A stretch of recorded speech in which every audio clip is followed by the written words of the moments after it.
What's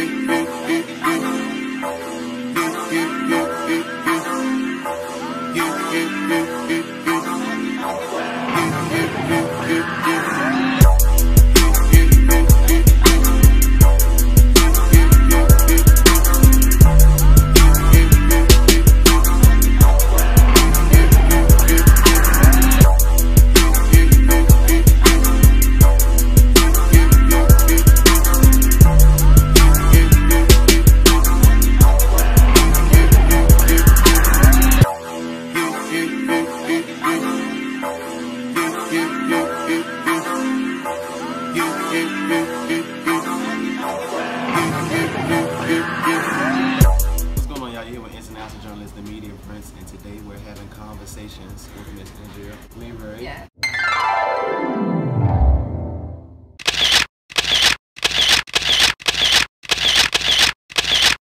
I want to first thank you for allowing us to tap into your artistry and learn more about you. And she's a full-on entrepreneur, author, philanthropist, media influencer, and on top of that, you're a mom to a superstar. How is it juggling all of those hats? It's a lot. And I also still work a full-time job. Jeez. I am a grandmother of 3, and I do have another child, so I have to, spend time with her as well. She's older than Brashear. But it's all about organization and putting together a good team that can help you be organized, because you can't do it by yourself. It's just too much. Okay. So of course, like we just said, you wear a lot of hats. Where did this drive begin? It began early on when I know if I want to be a millionaire, you got to work for it. So in order to do that, you just have to keep educating yourself on different things that you want to do. Everything don't always work out. You might have an idea for something and sometimes it just don't work out, or it might be slower than you expected. But don't give up, because I have plenty of projects that are, just maybe moving a little bit too slow, or it didn't work out. So I just keep pushing and pushing and pushing until it happens. And you, with growing in your career, you become an empowering folks. People really look up to you and really lean on you. Does that ever get overwhelming? Sometimes it does, but at the end of the day, I try to look at it as a blessing, because that means that they're looking up to me, then I must be doing something right, positive. And if I can influence people in a positive way in reference to doing the right thing or getting further into whatever they're trying to do, then I'm all for it. I'll take on that. Okay. Yeah, I'll take on that. Now, the notch to your resume, you're an author, Yeah. which is epic. Tell us about Before Empire and how did it come to be? So Before Empire is a story about me raising my 2 children as a single parent. Brashear is the one that's the star. So I talk a little bit more about him and some of the stuff he went through. The first part of the book is about me going through domestic violence and being a survivor of it. And I talk a lot of graphically, because I wanted people to understand that, see some of the things that I went through with being a teen mom, not being wed, so I'm already being talked about. And then I felt like a failure again, because I'm not wed to Brashear's father, and then now I have to end the relationship because he's abusive. So again, I felt like a failure, and I went through a bit of depression because of that. So doing all that, I just got in my faith and just asked God for strength and wisdom and courage to be able to get through these things and be a good role model for my children, because me knowing that I was being abused, I wasn't sure, or I couldn't guarantee that my children would be abused. So I had to get out. It's one time for me and I was out. Another part of my book is about Brashear being diagnosed with ADHD and oppositional defiant disorder. A lot of people doesn't know that when you have ADHD, sometimes it comes with a lot of things, and it's tough on the child because they don't know how to articulate what's going on inside of them. They're getting in trouble at school, they're getting expelled, they're being put in detention for stuff they can't control. And because ADHD is a behavior disorder, it can be misconstrued as just a child being bad. So what you will get from a child is anger. You'll see a lot of anger, you'll see them acting out a lot, because something as simple as them being in the 45-minute classroom and not being able to sit in that classroom because they can't control the fact that they need to get up. Right. And so they'll walk out the classroom, and when you walk out the classroom, the teacher, you know, the other students are seeing that. And so the teacher is upset, they give you detention, and imagine if this goes on every single day. So your child is being put in detention, but what are they learning? They're not getting educated in detention, they're there for punishment. So for me, that was part of the reason of me having to open my mind and open up to the idea that he might have a disorder, and how can I effectively, intelligently advocate for him if I just shut everything down and say, no, not my child, because I've been through that. So I had to make the decision after praying in the course and asking God just to lead me, just give me that wisdom, just to lead me, show me the way, how I can do that for him. Because once again, I was feeling like a failure because nothing I could do to help him. Nothing I was doing was helping. The teacher wasn't listening.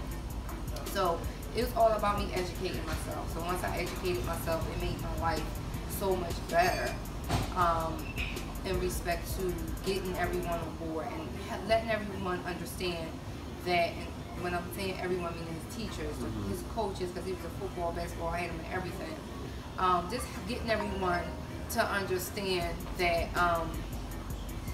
that I can partner with you to help him be the best person that he can be, and not going in there just blaming them all the time, because I mean they just may not have been aware of all the things that has to do with ADHD. That's my job to assume that they don't because of what I was seeing. So that's how I protected him, by being educated. And then another part of my book I talk about is the management aspect of it, because I was a manager of a group called Chemo, and they were under the groups. They had songs with Erykah Badu, music, a lot of people at the age of 14, 15. And I took on them, getting them out there in Philly, getting them well known, artists developing them, helping them be the best group that they can be. And then when they turned 18, they broke up. So I decided to get more into my medical field.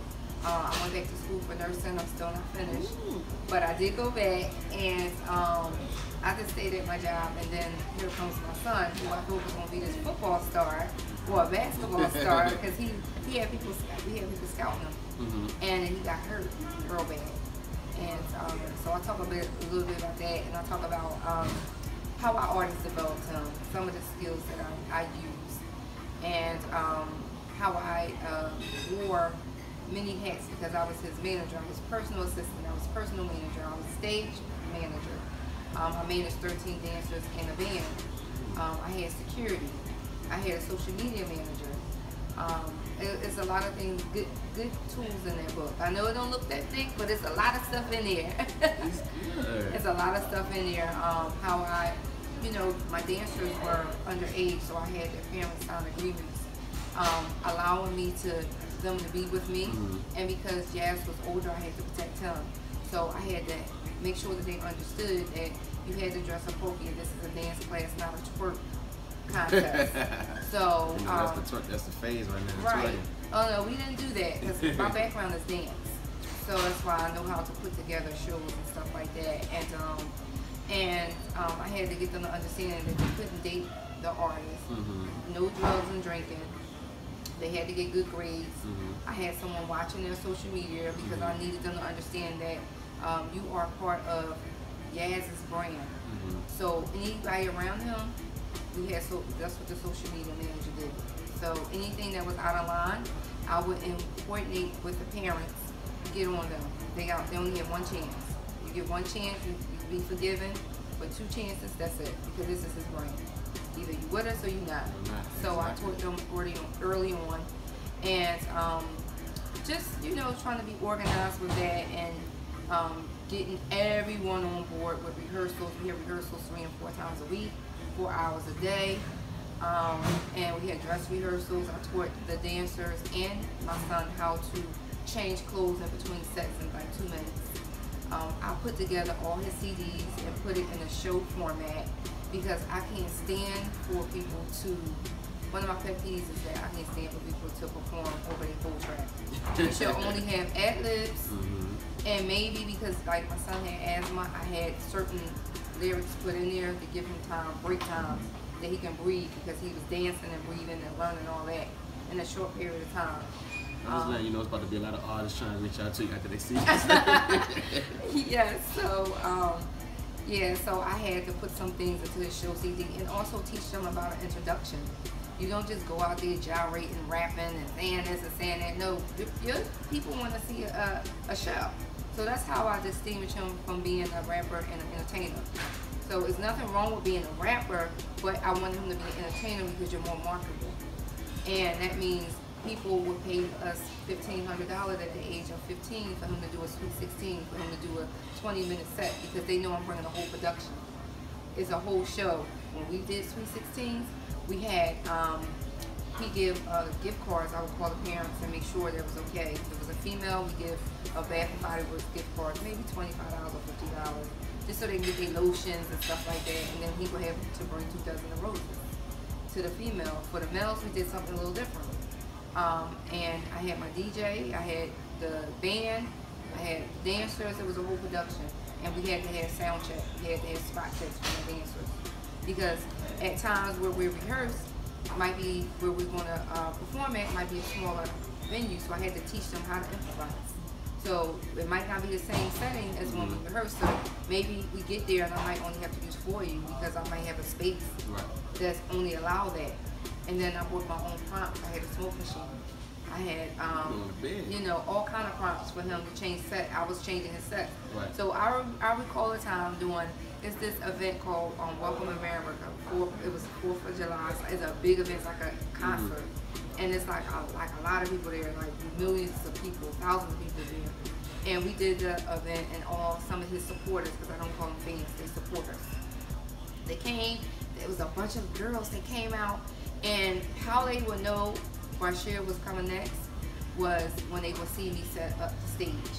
And and I just recall this, right before he got on Empire, they saw me setting it up. They was like, he's coming on. They was screaming and howling. I was all excited. I was like, Miss Barry. I was all excited. They made me feel like I was a star or something. And you know, I was just the manager and setting up. But that's just an example of all the hats that I wore. And I just had to do what I had to do. And you got the job done, and then look where you at. Yeah. So I first salute you for that being, and I think people don't understand how important it is to have our mom's support. Absolutely. Especially in the way that you did everything. Like they don't know that can definitely help us, especially as boys. Yeah. So I definitely salute you with that. Thank you. It's a great impact, and I worked 2 jobs in that. Like I worked I'm at my job now, and I've been there 18 years. So that's one of the reasons why I haven't left, because it's good stability, and I'm a healthy adult. I love what I do. I'm planning on going back to school to get my nursing because I wasn't able to finish because in the process of me going to school, Yaz was getting on the show, and my sister passed away of cancer. She was 29 years old. So I was going through a lot. So when I got to the 3rd semester, I kind of messed up. So I'm going back next year because I want to complete that. And also in the book, I talk about me being a female manager in the industry. Also keeping my morals and my integrity in doing so, because I also had a Me Too moment where someone did try me, a male. I went to them to ask them to help out because only I knew how long my arm extended as far as connections, so I needed a little bit of help with that. And although I had a lot of connects, I needed more. And Yaz and I had talked about that, about bringing someone on, and I was okay with it. Anything that would help him in a positive light. And you know, the person tried to touch me, and I quickly let them know that I don't need your assistance, and I can do this on my own because he's going to be a star, with or without you. And I don't mention no names in the book, of course, but I just want to, I put that in there just to let, especially women know. I know males go through it too, but just to let moms, managers, fathers, anybody know that you don't have to sell your soul to do what you need to do. You're highly intelligent enough. All you have to do is educate yourself. And the more education you have, the more power you have. So even to this day, I still educate myself, you know, because I don't always get all the support that I would like to get, because I'm not going to say that I'm old to, because I'm not. I still have to work and prove myself. But I just keep educating myself and keep making my connect stronger. So and you're only really as powerful as your connect. So always be out there connecting. As you see, I'm not afraid to walk up to somebody. I'll slide in your DM, and people are amazed. Yeah, I'll slide in your DM if I can't get that connect and I need to get it on my own. I don't always ask my son to get stuff for me. I got him to where he is. So why can't I do it for myself? Exactly. So I don't, you know, I don't bother him a lot to do things for me. I do it for myself. I'm out here networking on my own without him. That's what's up, man. This is why so many people look up to you. So with doing the book, does it feel therapeutic and freeing now that you just let it all out? Oh my God, absolutely. Because especially about the abuse, I didn't talk about it. I suppressed it for so long because Rashir was ready to turn 25. That was 25 years ago. I was pregnant. So without telling everything in the book, and reference how everything happened, but I was carrying him. And for me, besides God, the most important things are my children. So I had to make sure that I uphold my duty as a mom, even without knowing all the things about parenting, because you don't get a manual, but knowing that protection is the one thing that I owe them. If anything else, is making sure that they're secure, rather I think I'm in love. I just felt like that, you know, I can get through it. Even if I didn't really believe it at that moment, I knew at some point.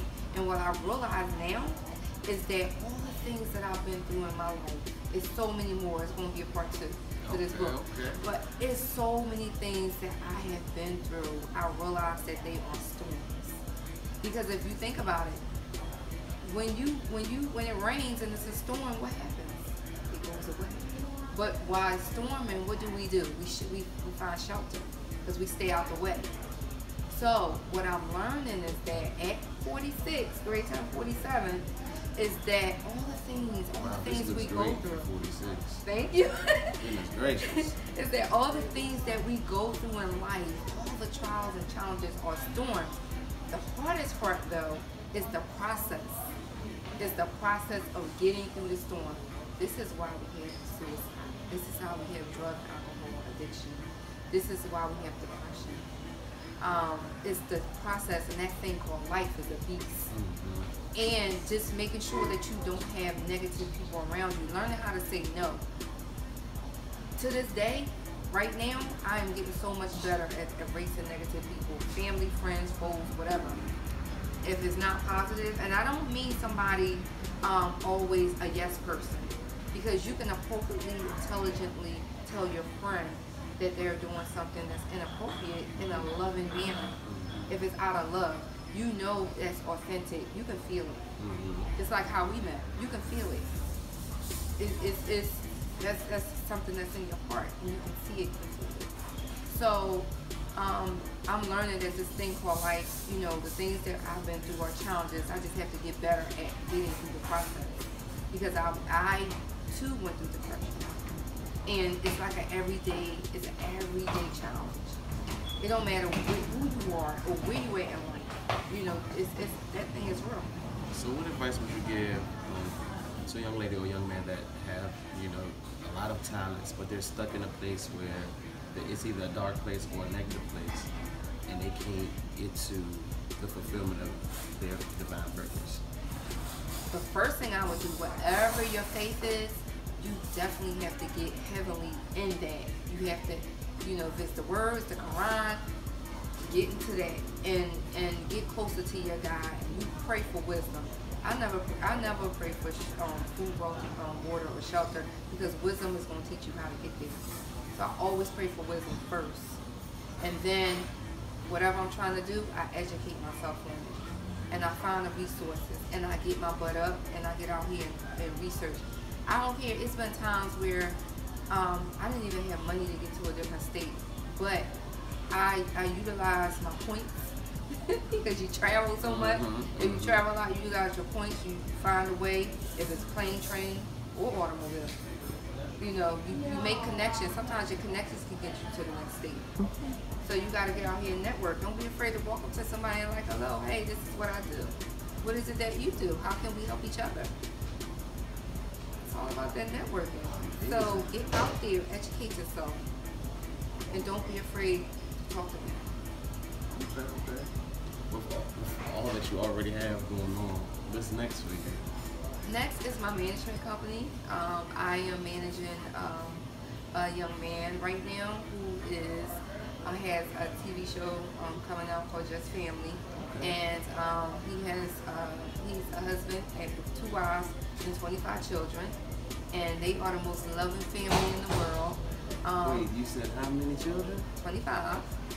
And so look out for them. You're definitely looking out for that. Yeah, look out for them. And then I'm going to be I'm also looking at artists as well. No, it doesn't matter like it's jazz or, you know, different genres. And also anybody that's a model, if you're acting, if you're on the radio, anything, anybody I am going to be looking at as far as management. This is my clothing line, Cozy Essentials. This is one of my clothing line. Check you out. And yes, Cozy Essentials is on Instagram. COZI_ESSENTIALS. And it's on Big Cartel, so it's www.cozyessentials.bigcartel.com. You can find some of these beautiful pieces that I'm wearing. And my foundation, Miss Berry Cares, because I want to help parents be a better advocate for their children, whether it's medical or career driven. Because it's not always parents don't always have issues with their children having a disorder. Right. It can be just them wanting to be a star. So I'm going to be helping them in doing it. So I have some things that's going to be brewing with that, and also Moms Who Rock. ROCK stands for Raising Our Children Coming to a City Near You. And that's geared around me just saying thank you to my moms for all that you do, giving them awards, having a panel discussion on everything we go through in life, if you're single or not single. Because if you're married sometime and your husband is away from the house for a long period of time, you are considered a single mom, just married, because you're home more with the child. Right. So there are a lot of things. I have a male panel. We have mimosas, we have foods, we have vendors, I have CPR training, blood pressure, because self-care is the best care. And we do talk about the fact that it's okay to see a therapist, because I still see one. This thing called life is hard, so I'm here. And the grind never stops. And the grind never stops. And I'm also taking an online class for my next business endeavor. That's within the next 6 to 12 months. It'll be presented. So while before you came, I was online in my room in my class, doing my class. Well, I'm just honored to be able to experience you while I can have it. You will be. You get her to be on the move. Yes, I plan to be, and I am definitely honored and grateful to be able to be in good health to do so. And I'm planning a wedding, so I'm getting married in November. So, and I don't even have an event planner yet because I'm so hands-on. I just really want someone day of. So if you know someone that's in Philadelphia that's an event planner, send them my way. That's Yeah. what's up. So please let them know where they can follow you at and where they can find Before Empire. Yes, so you can follow me at Miss Berry Biz, MSBERRYBIZ on Instagram, Andrea Mayberry on Facebook, ANDRIA MAYBERRY, that's on Facebook. Miss Berry Cares Foundation is MS Berry Cares Foundation on Instagram, and Cozy Essentials, I gave you that, Cozy_Essentials. And look out for Moms Who Rock. I'm about to create a website for that as well, a community for us, for moms, that we can be able to communicate and unify, be more unified with each other. Well, we're looking forward to a lot of litness and more grind. Oh, absolutely. A lot more ventures. Yes. So yes. we're excited. This was Conversation with Miss Andrea Mayberry.